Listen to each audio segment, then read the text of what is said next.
Hello everyone, and welcome back to another round of racing here at VSK. I know it's been a while since I've uploaded on the channel, but I plan to get back into the swing of things. We're here in the kart for the first qualifying session of the day, kart number 20, which I believe was the fastest kart of the day. Very good straight line speed with decent cornering performance. It was a little twitchy under the braking, which will cause us some trouble, but we'll see how we do as we get ready to get rolling. And the first few karts in this pack are going to lead us out onto track. This is the opening laps of qualifying, so nobody's going to be pushing for any sort of pace. It's all going to be about getting the kart up to temperature as quick as possible. Still the middle of summer, so quite hot outside. Actually, it was quite pleasant outside. We had some very nice temperatures compared to the usual Vegas temperatures. Not very much wind, but there was some wind on the previous day, so you can see that dust has accumulated near the barriers. When it gets windy out here in the desert, you tend to get a lot of dust build up near those barriers, near the walls, and you can knock some of that loose if you bump into it. Drivers could drive over it and kick it onto track, so grip levels can change and fluctuate quite frequently in conditions like this. We are going down the straightaway for the first time of the session. No green flag just yet, so the session has not officially started. And you can see first corner's a little bit tricky. There's some oddities with the barrier on that inside. A lot of drivers in the first qualifying session were struggling with it quite significantly. So we're going to have to see how we do with that barrier, since I tend to not do so well with the blind corners. And it may well catch me out if I am not careful. Down the straightaway to start one of my first flying laps here for the first qualifying session, the only qualifying session that you get to participate in. Each driver has one qualifying session, although they run multiple sessions because of the amount of drivers. A clean turn one with the inside wall catching me out just a little bit. Slight tap is not going to impact you very much here. Turn 3, nice and smooth. Turn 3's flat out. Turn 4 is one of those tricky corners where you have to do a lot of trail braking here through turn 4. Turn 5 is flat out, and then turn 6, heavy braking. This is a really difficult section because you have to be light enough on the brakes not to lock up, but heavy enough to get the car stopped, and we're getting it nice and slowed down. Some traffic up ahead down the road, which we will try to avoid to the best of our abilities. And again, early on turn, we're going to clatter that outside wall, raise my hand, say, hey, I'm not on a lap anymore. A little bit upset with the quality of that first corner, but every driver has to deal with it, so it is one of those things where it's not much of a bother, it's just a difficulty to deal with and adapt with. Catching up to that traffic later on in the session, a few laps gone by to catch up to them. Guy on the inside gives way, but he does carry into that corner with me, so it does hold me up a little bit. This lap won't be so good, but the next one could potentially be good, especially if we catch up to the kart in front and get a little bit of a slipstream down the straightaway. It's always useful to have that little bit of a tow from the car in front, but if they are not quick enough, they could hold you up and potentially cost you lap time instead of gaining you lap time. In order to be close enough to a driver to really gain that slipstream, they have to be about on par for pace with you. It can be a good way to gain a few positions if you follow a quick enough driver, though, so it's never something that I'm going to give up.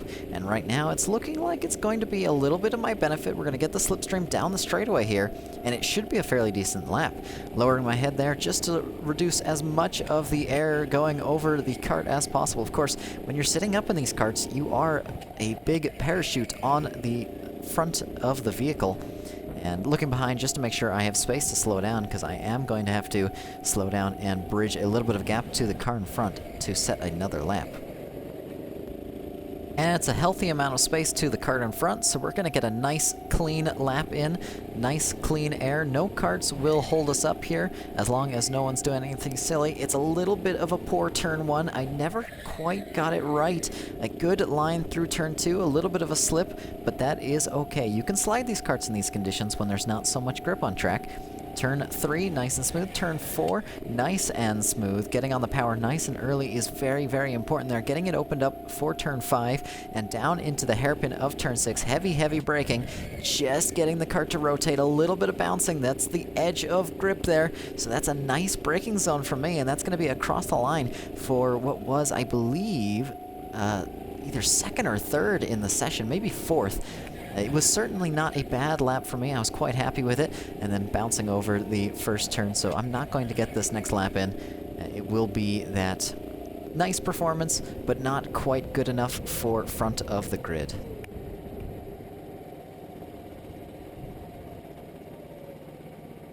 After relaxing and enjoying some time watching the Group B race, the first Group B race of the day, two drivers got quite heated, but the stewards handled the situation quite well. Lots of fighting from the pair of them. They did get turn 1 fixed, so everything is looking nice now on track. Getting the kart nice and warm on the formation lap, getting a feel for how this kart drives. It's not quite the greatest, especially comparing to kart number 20, where we had an absolute rocket ship of the kart, and I don't think I did kart number 20 justice when I was driving it for the qualifying session. Definitely could have ended up much, much farther up on the grid if I was getting the lines right. But thankfully we did have kart 20 for qualifying, or we would have been much farther back of the grid than we ended up. We will be starting on the outside line, which is not ideal here at VSK. The inside line has a significant advantage with turn 1 and turn 2, both being right-hand corners. So you end up turning the same direction. You have to go a farther distance around that outside line in order to make it stick. All right, drivers ready? In 3, 2, 1. And it's lights out, and away we go. The green flag is waving, and we're on the outside line for turn 1. We're going to try and hold it around the outside to gain a position here. Better line for us, a better launch from us is going to gain us a position temporarily at least, but he doesn't hold it down the inside, so it's going to be P7 right now, trying to fight our way by to make it into a P6. Not quite getting the run we need, and we're going to get closed off through turn number 4. A good little bump there from the kart behind tells me that we're not going to be fighting very much in these opening stages. They are going to give me another big bump into the braking zone. Lots of cars behind them, so I'm sure it's a little bit of a concertina effect. Lots of karts close together, can't brake quite as well, and that ends up with some drivers bumping into each other, not accounting for the extra braking distance needed with the karts in front. Good turn 1 from us is going to keep us safe from the kart behind. We're losing just a little bit of power on the straightaways, but it's not going to impact us very much. The kart feels very, very fast in the corners, but it's not got a lot of straight line speed, so we have to make up a lot of our gap here just by being quicker in the corners, better under braking, and overall a more difficult driving style, and a driving style that we'll struggle to overtake with. We're going to try and make it around the outside there. Not quite the line that we needed, but we're going to get a great run out of the corner. Nowhere to go with it, so we send a little bump to the kart in front, see if they can't try to catch back up, make it that overtake back on the person in front of them, and we could potentially gain a place or two from their scuffle. Of course, karts, when they are fighting, are going to be going much slower, and that's a good opportunity for a kart behind to make the move, especially if someone fails to make the move. As we see up ahead, a kart not quite making the move, the kart behind closes in significantly and almost makes the overtake with that alone. It's a good chance for us if we can close in on this fight. We try to go down the inside, get a little bit of a bump from the kart behind that's going to send us into the side, and now dropping back down to P8 from what was potentially a P6. And now we're going to be stuck straight on the bumper of the kart in front. I believe this was... I don't remember his name, but we have met on and off track many a times before. Quite a friendly fellow. Going through down into turn 4, we're going to try and stay with him best that we can. You can see my cornering advantage is quite significant, so whatever this kart was able to do, it was certainly able to do it well. Straight line speed, on the other hand, was our struggle point, so that's where we really need to focus on our exits here. And it's not quite a great entry, but it's an okay exit, so we'll stay with the kart in front down the main straight. It's a long, long run down to T1, not quite as long as some other tracks, but it is a significant run for us. Not a good turn 1 from me, though. I believe they plan on expanding the track soon, which would be quite appreciated, in my opinion. I would love a much longer T1. Or not even T1, pit lane straight and main straight. Long straightaways are always good for battling. It's where you can get some of your closest fights It drags karts much closer together depending on their condition. Here at VSK, I'm not entirely sure. Some of the karts have been in poor condition recently. Of course, VSK is a public racing track, so people can just arrive with no karting experience whatsoever and drive these karts, so they end up going through quite a beating. The mechanics have a hard job, and we have a harder job staying with the guy in front, right on his bumper, trying our best to make this move. Just not quite the run we need out of the corners, and we're under threat from the karts behind. We're in a train here, and this is the leader of the train just in front of us. Lots of karts behind are piling up. I believe it was starting to drop back, but there was one kart with us directly behind in this fight, so I can't be caught slacking, especially not with straight line speed like this. A little glance over the shoulder tells me that we are A-okay, though. The kart behind did not get the run, but they are closing in quite significantly. We are closing in quite significantly, almost making contact with the back of the kart in front, staying right with them down turn 3. A little brush of the wall is not going to help our speed very much, but it's not going to hurt us very much. Good line through turn 5, almost enough to make the run down the inside. Not quite enough space, not quite enough of a gap, and the contact will push us backwards. We're going to give him a bump, see if he can try to overtake the karts in front. You see that thumbs up given back to me. It's a little tell that we are working together, at least trying to work together, to try and catch these karts in front. I don't want to necessarily fight everything, fight tooth and nail with everything I've got for P7 when P6 and P5 are directly in front of us on this road. We are still struggling for straight line speed. The kart behind has been quite helpful with the bump drafts. It's not the most impactful thing when you don't have the straight line speed, but it is always appreciated when you are trying to make a move like we are. It's a good run from the kart in front, good run from me, good run from the kart behind me as well. We're all going to close in, bunch up together, dropping back just a little bit. That's that straight line speed difference, and then that little bump you see, that head movement upwards, is every time that I've been bumped from the kart behind. While these karts do say no bumping, everyone here agrees to bump draft. It's just one of those things in racing where it is absolutely to the benefit of both drivers involved. Driver behind is getting the slipstream, driver in front is getting the bump draft, and you move forward faster together by working together. It's essentially like a train with two engines, both of you pushing through about the same amount of air.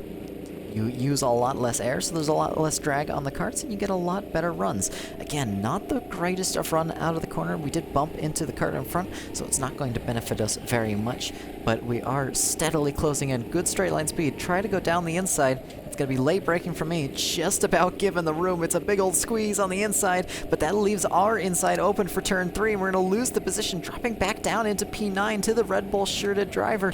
Heavy braking for both of us, a little bit of a squeeze. I think I may have turned in too soon, clipped the barrier, and that's going to be me stuck in P9. I'm going to have to keep up and try to fight with this guy now, and I'm ready to sacrifice a lot more of my race to take back P8. Of course, that is my starting position. I would love to finish where I started, but we'll see where we end up. As we go down the main straight, trying to keep with him, you can see the straight line speed difference, and now we don't have a bump draft from the kart behind, because the kart behind is now the kart in front.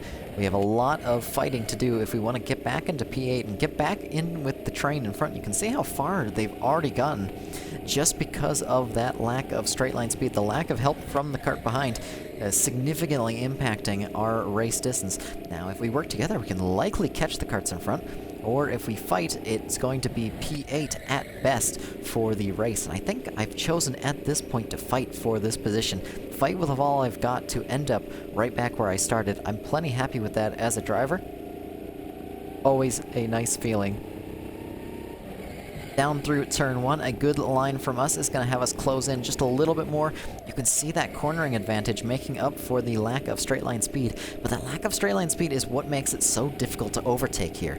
Not being able to get side by side properly without a monumental mistake from the kart in front or a monumental run from the driver, well, in this case, me, as the driver, is always going to be a challenge. Tends to be easier the faster your kart is on the straight. but we will see where we can end up, because we still are right there in the fight. It's not like this fight is over. It's not like it's impossible to overtake. It's just a little bit more difficult. We're going to get a run down the inside, but we're going to back out just before the corner. Space is left on the inside, though, so we know that we could potentially make a dive, and the driver in front is attentive enough to give us space, even if we don't necessarily deserve it. Now, cases like that, you can make some more risky maneuvers where you wouldn't necessarily be able to get away with it otherwise. It's sort of a mistake on the driver in front to leave that gap open, but it's also a safety precaution thing. You always want to avoid getting hit. It's never a good feeling to get hit when you're in a go-kart, especially in a go-kart, because these things don't have very much padding, very much resistance. You end up feeling a lot more of the forces than you would in a regular car or a race car of any sort. We are steadily running out of time in this race to make this move. Very quickly approaching the end of the race. It's been half of our, well over half of our race, I believe 3/4 of our race. Of course, the races here are 10 minutes long, so we have 10 minutes to make the move. That accounts for about 15, 16 laps here, give or take, doing about 40 seconds per lap. Down the main straight for one of the few remaining times, and that is white flag being waved, so that means we are on the final lap. This is our final chance to make the move. It's not a good turn one from me, so now down into turn 2, we're trying to recover the space that we just lost to the car in front. We want to make the dive down into the hairpin. That's our best opportunity here, and P8 is our best position possible, unless someone in front gets a penalty. Of course, they always could, but we are never going to be 100% sure. Down into the hairpin for the final time. Can we get a good run out of the corner? Catch him on the straightaway. It's not the launch we needed. We're not going to be able to. And now across the line, if he doesn't make a mistake here, and it's impossible to make a mistake, it's going to be P9 finishing position for us and P8 for him. So losing a position from where we started, but we have another race left to go. So it's not over yet, but we're going to have a lot more work to do in the second race as opposed to this one. Good battling from the drivers, nice respectful battling from the drivers. I believe the stewards commented on it as well. Very respectful driving today, as opposed to some of the bumpier races, giving them a thumbs up, telling them it was a good fight and I was bested.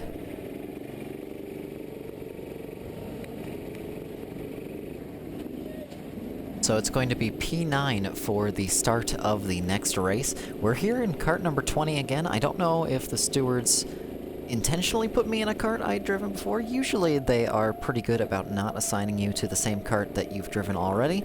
I believe it's supposed to be that way, where you don't drive the same cart, but they put me in cart number 20. I'm not going to protest it. I knew it was fast, I knew I could drive it well, and I wanted some redemption for my qualifying and race 1 performance.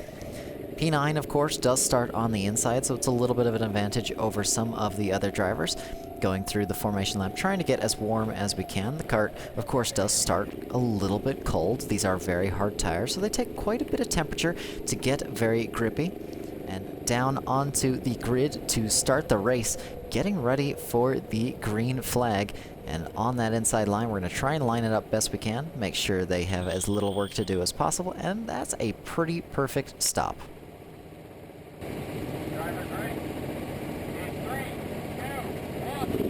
And it is green flag, and away we go for the second race of the day on that inside line, bumping the cart in front. We're going to make up a position pretty quickly here on one of my friends, moving up into P8, potentially into P7 for the start of this race, but now we're on to turn 3, where the inside cart has the advantage, and a bump from the cart in front is now going to slow us down. Turning in, I think there was probably a car on the inside, so we're losing down to P9, leaving space for that car this time, but not enough of a run for them to make the move, so we stay in P9, now behind the Red Bull shirt driver who passed us last race. We're going to try and make it by him and push forward through the field. Everyone's closely bunched together for the start of the race, and this is the best time to make moves. This is the best time to gain some positions. Very, very close on the bumper of the cart in front, and we can see we have the straight line speed advantage. Finally, we are quick on those straights, and that's going to help us tremendously in making some of these overtakes. I think that cart in front is probably one of the worst carts on the straights, so you may not have a chance to defend against us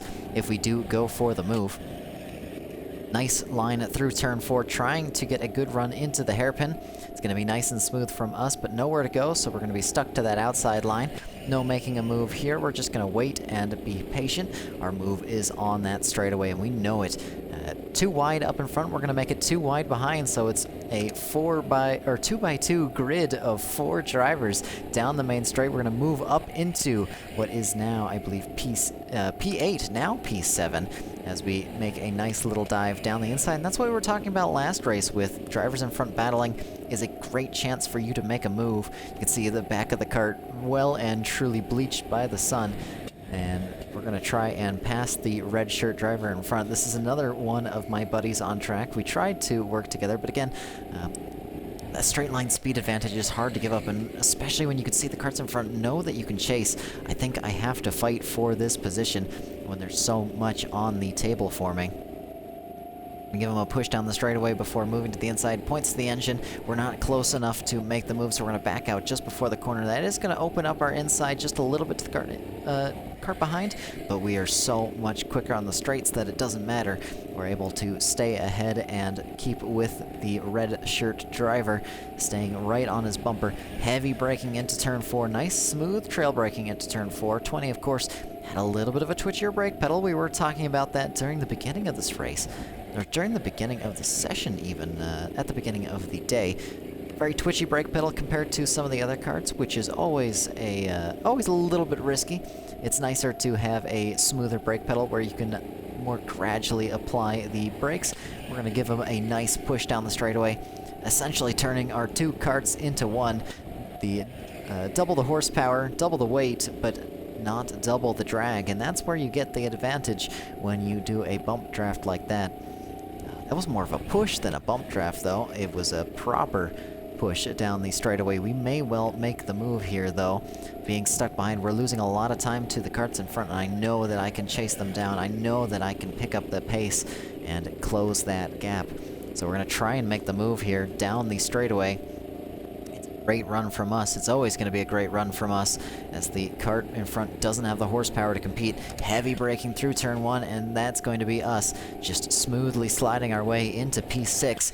It's a great result as is, but we can catch the carts in front. A bump from the cart behind is going to send us just a little bit faster out of the corner, and now we're going to work together. That hand signal saying, I want to push forward, I want to catch these guys in front, and I know that we can do it. The gap is quite monumental, though. I believe it's about 6 seconds already. And 6 seconds, catching that in a matter of 10 minutes means we gotta catch it about a second a lap, which is a tall order to ask, especially when everyone's running so close for pace. Half a second isn't good enough, and at a track like this, a full second is a huge amount of time. Keeping in mind, these laps are only 40 seconds. Usually in racing, you have about a minute 40 for your lap times, and catching at a second even then is quite difficult. So catching at a second on a track like this is even more so. Still, we're going to give it our best effort, give it our all. Of course, the carts in front are very close to each other. That does mean they're going to battle. Them battling is fantastic for us, for our pace, because you can lose seconds per corner with a battle, and that battle may well end up with us in P5, in P4, maybe even on the podium, which would be a fantastic run for me, especially for my first ever Group A podium. But we're going to chase it down with all that we've got, do our best to make that position and make it stick. Smooth run through turn 5, and now into the hairpin for about the 50% mark of this race. Halfway left to go is still plenty of time for us to make a move, but it is significantly less time than you really want. Looking behind, making sure that I'm not being tailed by any other cars, make sure that I'm pulling away from the carts behind. Of course, if you want to catch the front of the field, you need to make sure that you are going faster than the back of the field. And right now, we are absolutely going faster than the back of the field. Those carts in front are steadily closing in. We are faster right now than most drivers on track. Cart number 20 certainly doing us all the favors. Heavy braking for the hairpin yet again. Nice smooth line. You can see I'm getting it a lot more worked out. I'm getting the hang of driving here and driving quickly here. More importantly, it's all about how you manage the brake pedal, all about how you manage it when you get on that throttle, and the steering is so important here. A lot of learning from multiple different drivers here at this track. The different techniques that those drivers take around their laps has taught me quite a bit. Watching drivers like Adrian, who I believe does a lot more grip. He tends to be better when the conditions favor those higher temperature tracks, lower temperature tires. So like middle of summer, you have to grip more, whereas a driver like William here tends to slide the kart a lot, and he does well in winter, where getting temperature in those tires is almost impossible, and the sliding that you get with slip angle is perfect for warming them up. Right now, we're sort of in a hybrid situation where there's not a lot of grip on track, so sliding does work, but you can't slide every corner, and you can't slide excessively. So we're in this hybrid situation where it's just a little bit of slip angle, not that much compared to the usual, but enough to get the car rotated and utilize the lack of grip with those dirty tires. But there is certainly no lack of grip in terms of lap times today. I believe lap times were only half a second off of their usual, so not very bad at all. A little bit of dust on the GoPro there, if you were paying any attention to that. Still continuing our push to close in on the karts in front. A nice line through turn 2. Not quite as wide as I could have gone. You definitely gain a lot of time by getting turn 2 and turn 1 right, and those are two of the trickiest corners on track for that reason, just because the margins are so slim. You have to get right out to the barrier and carry as much speed as possible, and that's not always an easy thing to do.